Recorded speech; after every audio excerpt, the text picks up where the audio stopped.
Focus on Liberia. Welcome back to the special briefing. Regular press briefing. We have the obligation to give back to the Liberian people. So in order to do that, some of the meat of the information we have gathered, the Deputy Minister will come and continue providing you the facts of some of the meat of the information gathered. So I'd like to invite Minister Sando who will continue.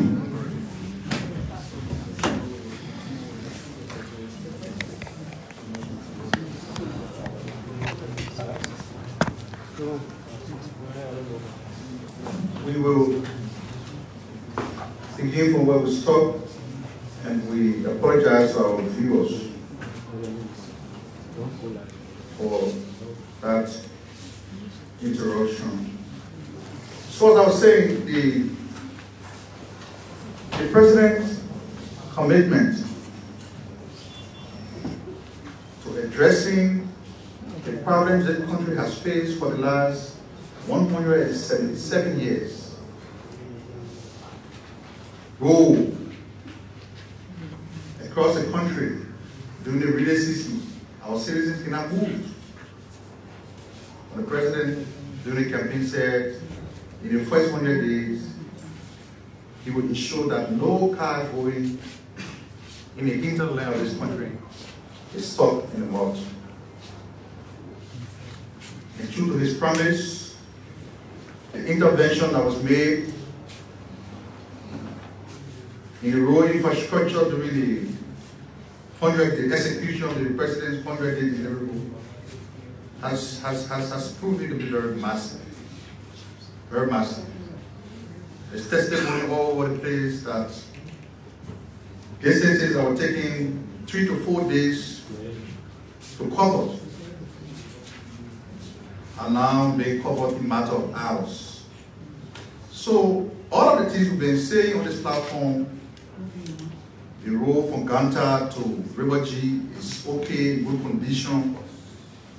These group of journalists took upon themselves to go in order to verify the veracity of the information that we have provided. And yesterday evening, there was a detailed report aired on OKFM late evening news. This morning, I followed a commentary on another radio station, Pram FM. They were testifying to the truthfulness, the authenticity of the information that we have provided on the road. So we've been vindicated. Independent journalists have gone to verify, and they have come back and they are saying to the public. And interestingly, on that tour, they interview motorcyclists who normally commute in our corridor. And someone was saying, in town pass would take 3 to 4 days to move from Nema to Zweki. But right now we're taking 4 to 5 hours to reach our destination. The other one said we're charging customer or passengers $9,000 to $10,000. Right now, that fare has reduced to $4,000. Why? Because of the good condition of the road in the heart of the railway system. So, the President's commitment doesn't stop there. It goes beyond just making intervention to make the road passable. But we must talk about yellow machines. The yellow machines have begun to arrive in the country. The first batch were removed from the port of Monrovia to the holding site at the barracks. The second batch arrived yesterday at the port. We are giving you periodic updates as these equipment arrive into the country, because we do not want anything that we do not say in here for other places, but the government never told us. So yesterday, 3 additional containers arrived at the Port of Monrovia. And included in the container, we have 2 bulldozers and single dump roller. So they arrive in the country, and tomorrow we're expecting another consignment. I'm told that will be varieties of spare parts for these machines. There are others out there who are saying, oh, you're bringing the machine to the country when the machine gets poor, we'll fix it. So the spare parts will arrive. Now when these machines are deployed at the various road maintenance corridors across the country, spare parts cannot be a problem. So they are arriving. Already you know that on Saturday, the first set of air-moving equipment, which includes 2 motor grader, 3 excavator, 3 single dump loader, 11 tapper truck, 3 front-end loader, 2 dozer, 3 water trucks. They were all moved to the barracks. We will give you systematic breakdown of every piece of equipment that will enter into the country. We're doing so because we want full disclosure, because the work we do here, as we've always indicated, is by truth-telling. We want the public to pay attention to what we do as ministry. So the minister, Honorable Jerry Limepia, is working to get further details on how the remaining equipment will arrive in the country, and he will also speak when the information is provided from the official perspective on the speculation about the resignation of the finance minister. That being said, the ministry is working to provide strategic communication training for various public relations officers at government ministries and agencies. That training will kick off on Friday, the 12th of July. That training is in furtherance to enhancing the one government, one communication agenda. So the ministry intends to work with other partners in the private sector to bring together public relations officers across the government sector to provide some level of capacity building and training, basically focusing on strategic communication. When that is done, we'll come back to you, the press will inform you the outcome of that training as we proceed in managing government communication and administrative information.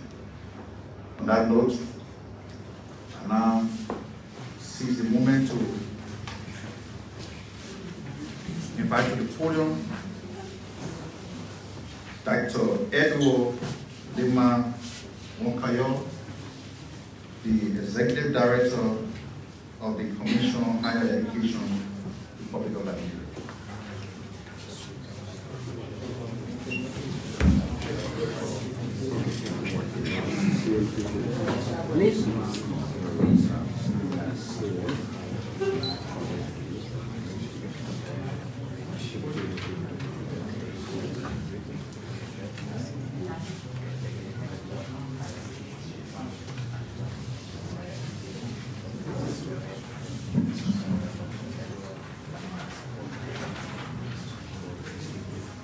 Before I make my commentary or remarks, I would like to firstly introduce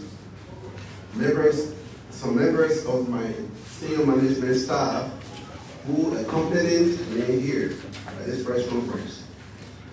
To start with my introduction, on my left are Honorable S. Regina Mepe, Deputy Executive Director for Research, Planning and Development, Reverend Dr. Professor Solomon X. Y. Delayu, Deputy Executive Director for Quality Assurance and Compliance, National Commission on Higher Education, and Mr. Moses Tapula, Inspector General, and of course our Public Relations Officer, Mr. Emmanuel Goye, who made all the arrangements for this unique press conference. Honorable Geraldine MICAT, Minister of Information, Cultural Affairs and Tourism, and the MICAT family, government officials here present, including the Honorable Deputy Minister of Information, members of the communications media, distinguished ladies and gentlemen. I am extremely delighted and I want to appreciate Minister Geraldine MICAT and the Minister of Information, Cultural Affairs and Tourism family for the opportunity given to me to appear on this show, the MICAT press briefing today. I consider this a privilege accorded me as Executive Director for the Secretariat of the National Commission on Higher Education of the Republic of Liberia to bring to light the current status of higher education in our country. In the meantime, I want to also use the opportunity to convey my profound gratitude to His Excellency, Dr. Joseph Yuma Boakai, President of the Republic of Liberia, for reposing trust in me to manage the higher education sector of Liberia.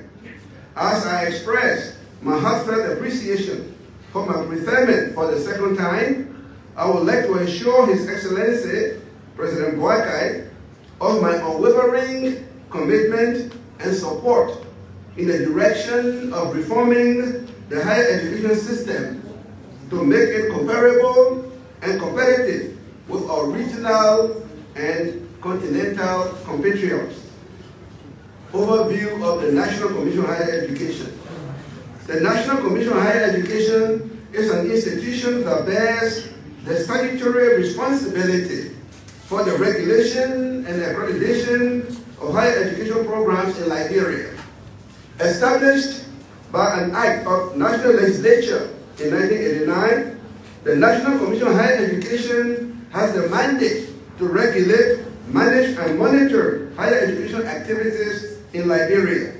Currently, the National Commission on Higher Education recognizes 80 higher education institutions, which are grouped into 3 categories by credentials, including 2 doctoral degree granting institutions, the University of Liberia and Carleton University, 11 master's degree granting institutions, 35 bachelor's degree granting institutions, and 31 associate's degree granting institutions.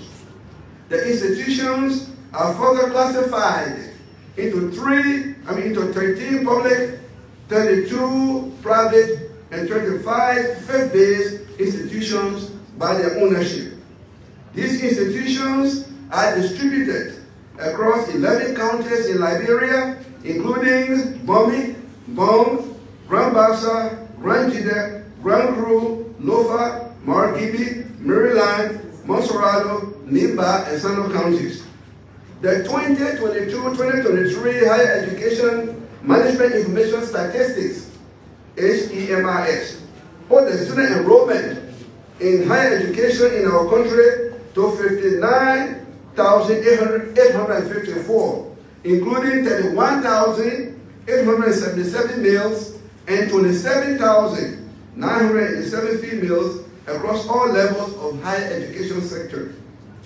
Appreciation for budget increment. Ladies and gentlemen of the press, the last time I appeared at this forum in June 2022, I emphasized series of challenges resulting from dismal budgetary support received by the National Commission on Higher Education over the years. Today, before delving into the details of my presentation, I am pleased to appreciate Ambassador Dr. Joseph Numa Boakai Sr., President of the Republic of Liberia, for the bold steps taken to support higher education activities in the country by increasing the budget of the National Commission on Higher Education from $330,394 to $1,030,394. This is a singular but very significant demonstration of the government's enduring interest in transforming the educational image of the country to make it not only qualitative but also competitive in the context of regional and continental educational standards. On behalf of the Secretariat of the NCHE, I extend heartfelt gratitude to the President, Dr. Joseph Numa Boakai Sr., and all contributing government functionaries, including the legislature and the Ministry of Finance and Development Planning, for this massive support to the National Commission on Higher Education and the higher education sector. Strategic objectives for 2024 to 2026. As a means to successfully implement the statutory mandates of the National Commission on Higher Education, we have developed an activity work plan which articulates the following strategic objectives aimed at holistically transforming the higher education system of our country. These strategic transformational objectives have been developed with reference to the 2022 Education Sector Plan, ESP, and they constitute National Commission on Higher Education's deliverables for 2024 to 2026 in the context of the ESP. Key among these strategic objectives are: 1. Strengthening quality assurance for higher education institutions in the country. Delivery of quality and competitive education outputs for sustainable national development is essential. To achieve this objective, we have launched a vigorous campaign towards the establishment of quality assurance cells at each accredited institution, from whence the delivery of programs can be monitored at the institutional levels. This involves checking faculty quality, curriculum usefulness, lecturers' attendances, and many others.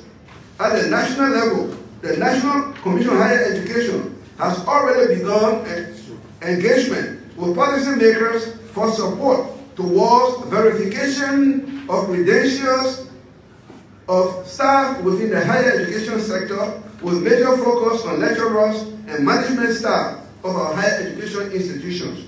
The NCHE will also collaborate with the Civil Service Agency in assessing the authenticity of employment status of staff within the higher education sector.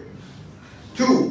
Weeding out bogus or fake and substandard institutions from the higher education sector, and ensuring compliance to standards by accredited institutions. This can be achieved through regular and systematic monitoring of universities and colleges to establish their compliance to guidelines and standards set by the NCHE. This is very important to battle many quack colleges and universities that are regularly creeping at all levels of the Liberian society, with some offering master's degrees and PhDs. Our Quality Assurance Department, which is being headed by Professor Dr. Jalaju, has already commenced a vigorous campaign to identify and locate such institutions for the appropriate executive actions by the National Commission on Higher Education. 3. Strengthening the regulatory authority of the NCHE to effectively manage the higher education sector. Under this strategic objective, we intend to establish a modernized headquarters from whence the NCHE will adequately and passionately coordinate and administer the activities of higher education. This campaign is well progressing, with 2 acres of land already acquired, deeded, and probated thanks to the University of Liberia family led by Reverend Dr. Julius Samuel Nelson Jr., former president of the University of Liberia, for granting us the land.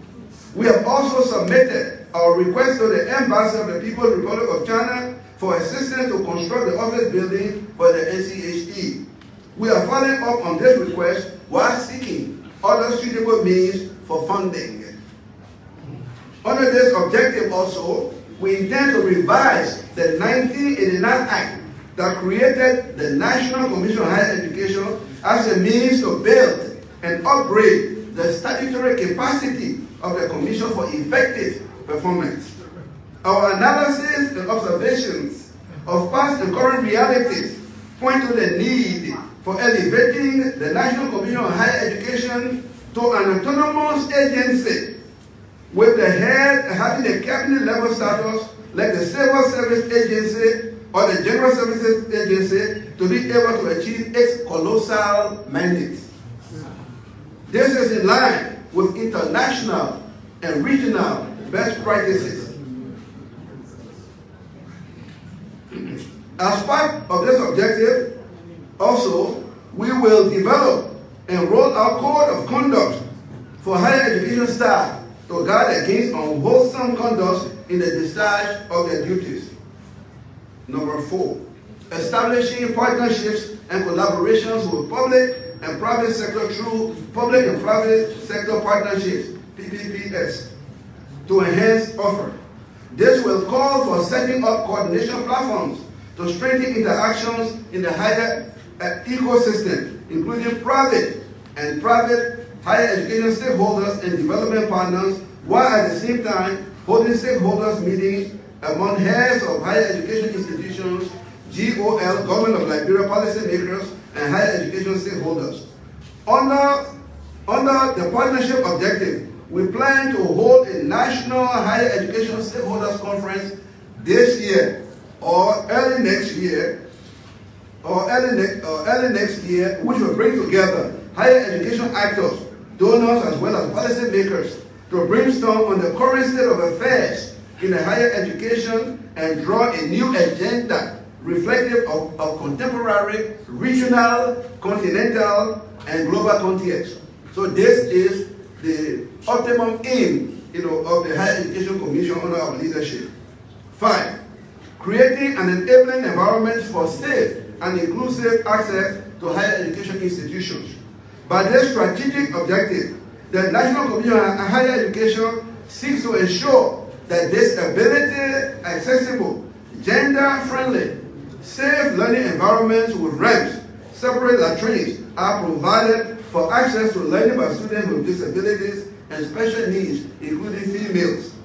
We will also ensure the formulation of code of conduct for teaching and non-teaching staff with a focus on safe learning spaces, GBC, and inclusive practices.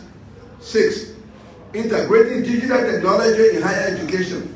This objective seeks to equip universities and colleges with functioning IT infrastructure, including computers, internet connectivity, online learning facilities, e-libraries by 2026. In furtherance of this, we have included IT fundamentals in our revised college required courses for freshmen and sophomore students in higher education, and we will work with accredited institutions very assiduously to develop the IT programs in line with the 2022 Education Sector Plan. Universities and colleges will be encouraged to establish online learning platforms with e-libraries to enhance students' learning. 7, establishing and capacitating effective database on higher education. The establishment of the Higher Education Management Information Statistics for collecting higher education statistics is very crucial in the management of the system. The mechanism has the important role of providing statistical information for use by policymakers, international organizations, and higher education providers themselves in the governance and management of universities and colleges. Challenges. The achievement of these effective objectives is seriously challenged by 1, the shortage of logistics, especially vehicles, to facilitate crucial activities such as monitoring and evaluation, and the conduct of institutional assessment, which are crucial towards ensuring compliance to established standards by the higher education institutions. 2, limited human resource capacity. The National Commission on Higher Education currently has a total of 29 employees, including senior staff. This points to the inadequacy or insufficiency of manpower to handle the Herculean task of managing or supervising the huge higher education sector of the Republic. Lack of training opportunities to build the capacities of staff to cope with contemporary higher education standards. Thank you very much. Okay, so Dad, you have a seat. Thank you.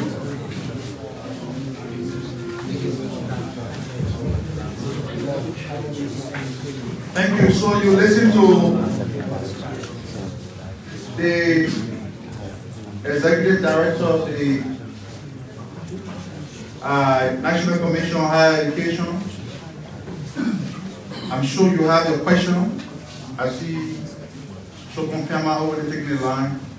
So please form a queue.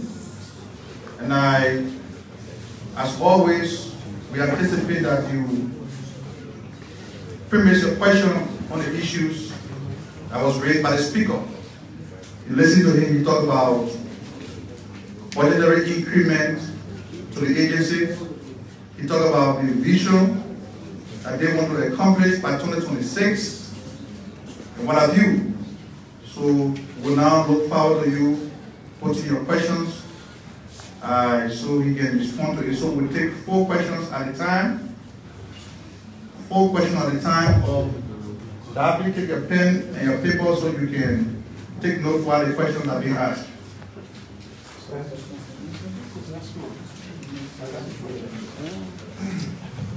Thank you, Mr. Please, we are asking additional questions. Thank you so much. My name is George Momo, and I report for KSTV Liberia. Dad, thank you for your presentation and your ability to make things work is evident by the fact that I was a student at Tottenham University and I saw you investigate the issue of the engineering building. And people were sent to the LACC to exonerate themselves. Now to the higher commission, there is this conflict with curriculum activities. Here at the University of Liberia, you will find someone in the College of Education, maybe primary or early childhood. The curriculum style is different. And take for instance, if that student happens to take transfer to another university, there will be a lot of courses dropped, thus wasting that student time. So what is your plan in terms of synchronizing the curriculum that everyone teach according to what is on the book? Thank you. Okay, so thank you. My name is Elijah Pai. I work for Photon Television and also a sports journalist. One, to the Deputy Minister of Technical Services. On yesterday, on the local radio station, the name mention of Liberia, former international player and former Arsenal player, Christopher Red, working for the Information Ministry, receiving pay of $1,000 United States every month.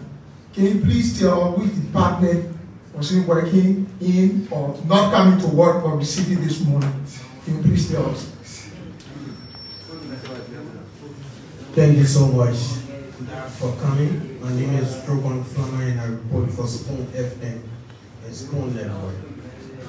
If I can recall, 2022, you stood in this very spot that I'm in, and you said that the NCH you are going to launch credential audit across higher learning institutions. Today, in your presentation and appraisal for the coming years, you did mention that you're going to do the same thing. Over the years, what have you been doing in that area? How many people credentials you were able to audit and how many people Can you just bring us up to speed? Thank you, Dad. Thank you for your presentations this afternoon or this morning. So my name is James M. Bala, and I report for Village of Africa in MICAT County. Dad, what is the process of getting accredited as a higher learning institutions in Liberia? And what are the benefits if you are being found violating the accreditation status of the candidates in this country? What is the benefit of the supporting this process? My name is David Tapper, sir. And my question goes to Deputy Minister Sando regarding the yellow machines. There are many concerns being raised and questions being asked. Number one, people are concerned, or people are saying, critics of the government are saying that the acquisition of these machines did not meet the acquiescence of the national legislature, which they think is the proper procedure. So they said the acquisition of the machine by the government was not procedural. That's a concern of other people. The other question is, who is the source of these machines? Who has given them to Liberia? Are they borrowed? Will they be paid for? If they'll be paid for, how much will they be paid for? Are they on loan? These are the concerns of the people, sir.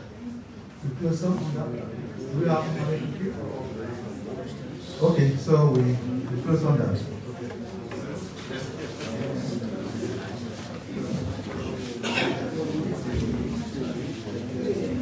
Yeah, thank you very much, for your pertinent questions. And I like these questions. Firstly, I want to take the question surrounding curriculum activities. That question is valid. What we are doing now at the Commission is trying to work with the various tertiary institutions or higher education institutions, colleges and universities, to see how best we can harmonize, the various curricula. So we want to synchronize them. To do so, the Quality Assurance Department and the Research Department are working very hard to ensure that we have a stakeholders conference. That is one of the reasons, one of the overarching reasons why the need for the stakeholders conference is very compellingly necessary.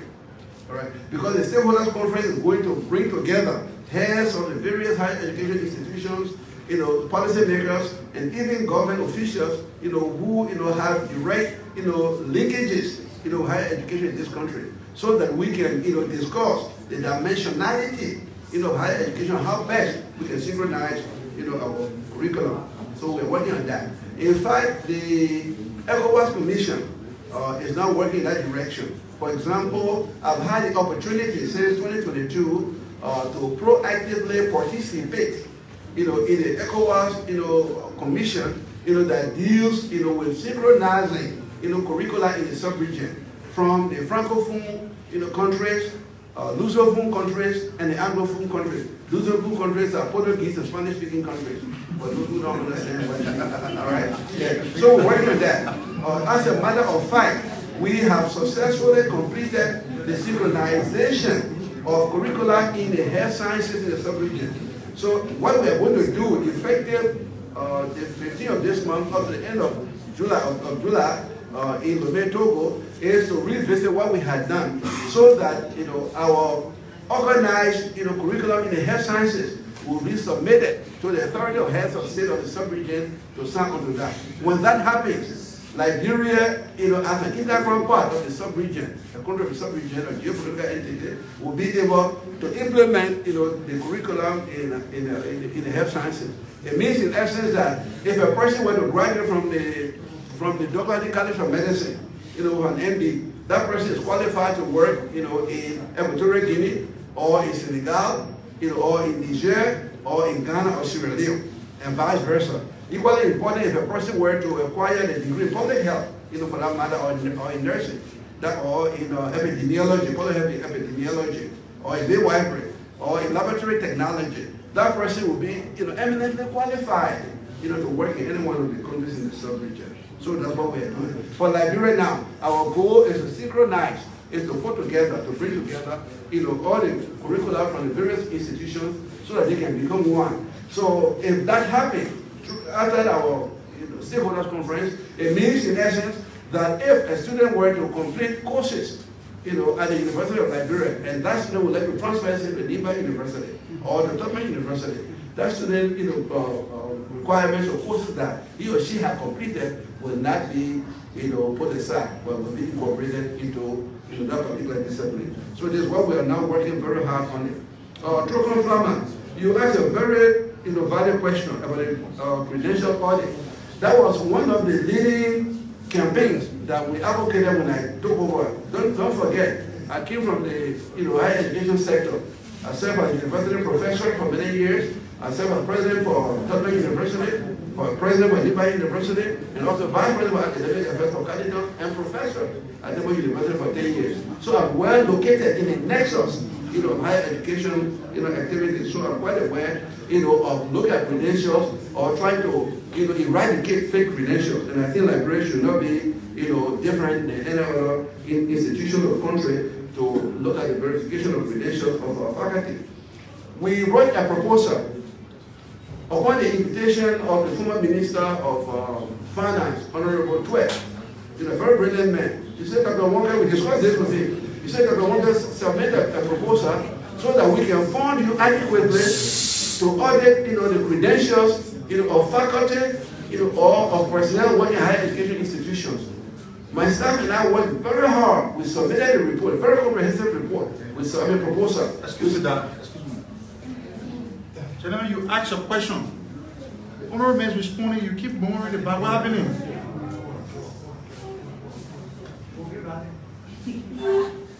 Please proceed. Thank you. We submitted our report, and we requested for $260,000 in order to build the equipment, the terminal, in order to verify credentials. That money never came. In fact, unfortunately, the commission was never supported at all, except our salaries. That was the only thing that the government did. We were very grateful for that. At least, our staff were able to survive. But we never got funding the way this government, the government of President Boakai, has taken renewed interest in higher education. When we met with His Excellency, he said, I'm committed to reforming higher education. What can my government do to reform higher education? We said, sir, we need funding.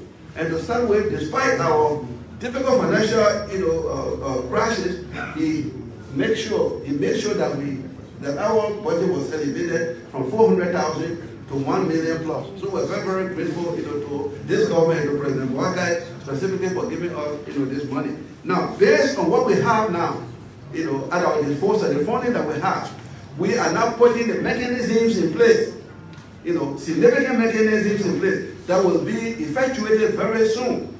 We'll start the verification of credentials very soon. We'll start with the University of Liberia, then we'll go to Tubman University, then we'll go to all the public colleges and universities, because these are institutions that are funded 100%, nearly 100% by taxpayers, by Liberian taxpayers. So we want to firstly, verify their credentials, the credentials of faculty. There are many faculty teaching at our institutions who claimed, unfortunately, to have doctorate degrees like me, all that and they don't have.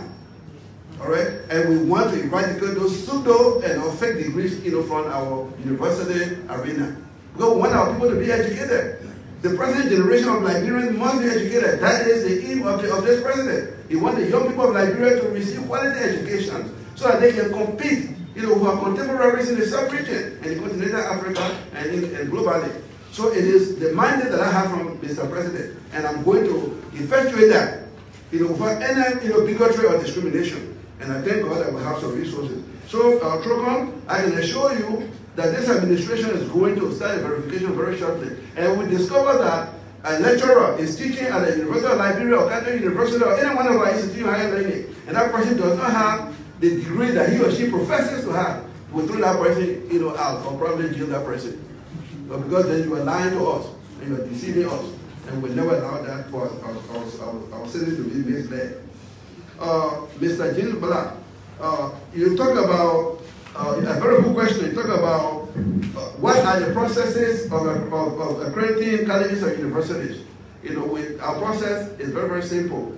If you want to establish a university, a new school that is just coming up, an evolving institution, first of all, you have to write a letter of intent to the executive director, who happens to be Honorable Dr. Wonka, Honorable Professor Dr. Wonka. I work very hard. That's my professorship.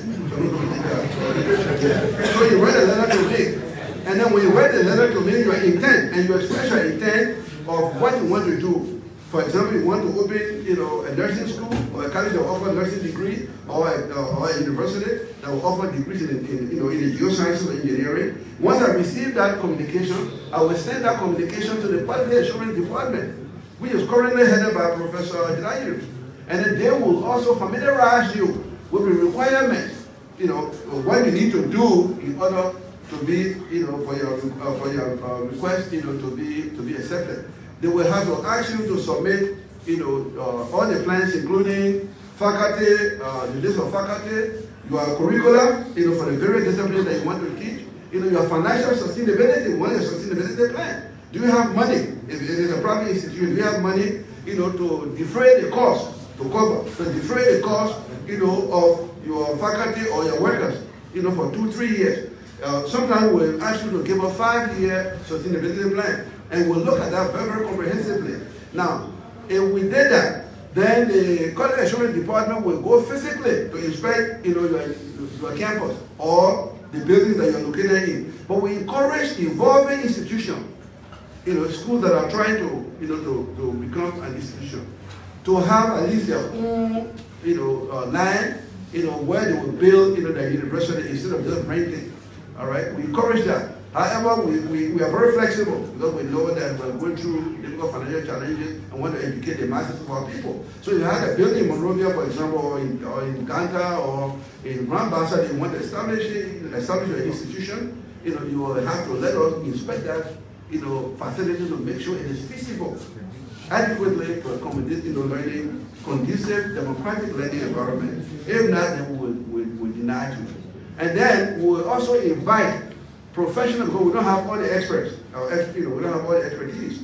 We like the experts because we only have few. As I said, we have inadequacy, insufficiency of, staff. So we rely, as a nursing program, we rely on nursing board to go and then do the assessment for us. If it is a geosciences and we don't have an engineer on our staff, then we'll have to look for an engineer, an accomplished engineer, maybe from government, ministry of public works, or we'll look at the engineering professors who have a 10th degree in engineering, who is very experienced to come and then and do the assessment for us.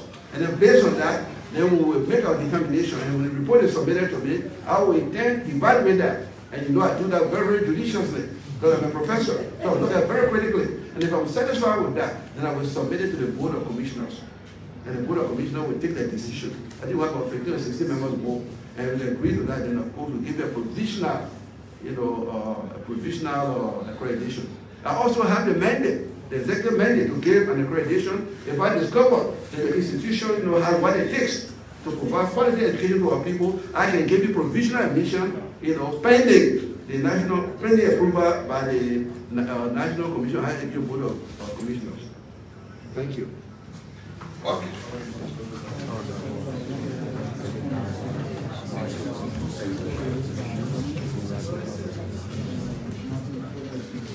So there were 2 questions directed my way.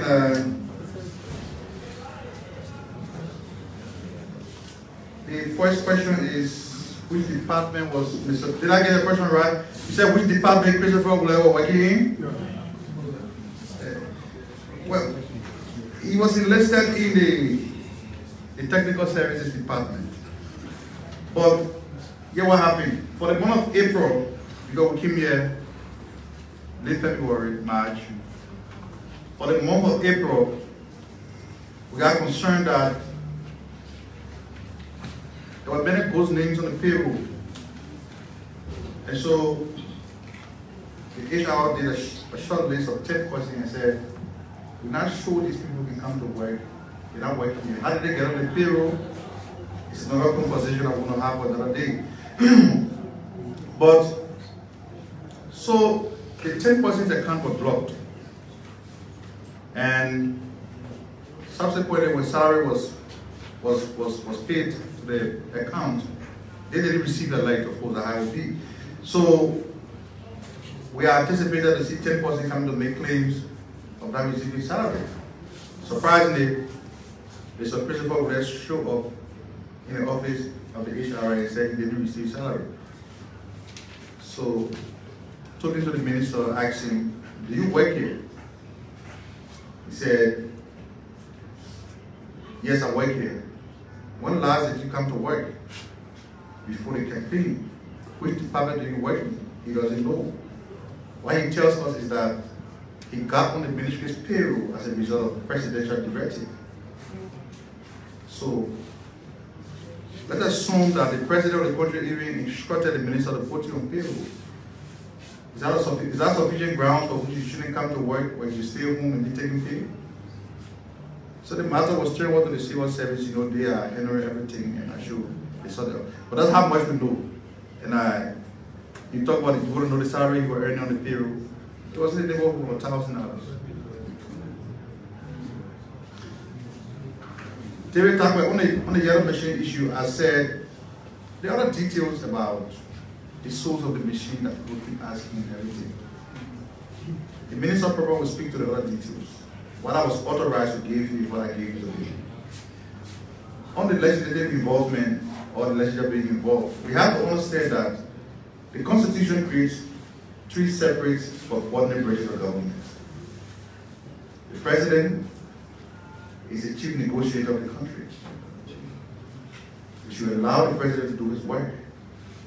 When a need arises to get the legislature involved, the president does not have a history of violating the laws. So you can rest assured, if the machine you are seeing in the country, if it requires legislative approval, or whatever role it's supposed to play, they will be given a person to play the role. We listen to comments from members of the legislature. We're not going to respond to the comments, because that's not what we're here. We are here to communicate government message, particularly the ones that benefit the Liberian people.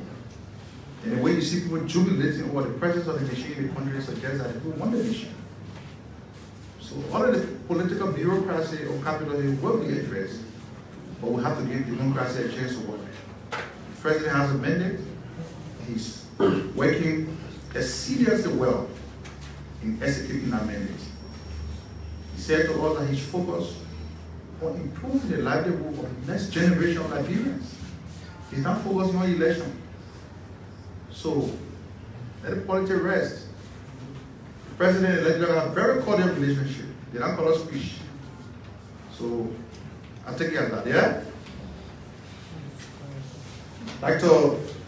Edward Wonkadier, we'd like to appreciate you and your team for the good work you're doing. While the president is working to improving the road infrastructure of the country, expanding the energy sector, you and your team are doing extremely well in tightening the grip on the quality of education that will be offered in Liberia. We appreciate you for that, and I will thank our media friends for complimenting our duty here at the Ministry of Information. On Thursday, we have the Liberian Legislative Corporation, LEC. They will be here. I'm sure you want to be here so you can ask some of the questions and everything, because now we're in the rainy season. LEC seems to be stable. So we look forward to seeing you here so you can post your question to them. Thank you very much. Focus on Liberia. This was Deputy Minister for Information, Culture and Extension. My name is Gwendolyn Dorado. Thanks for watching. I'm going to be back here on Thursday. My name is Gwendolyn Dorado.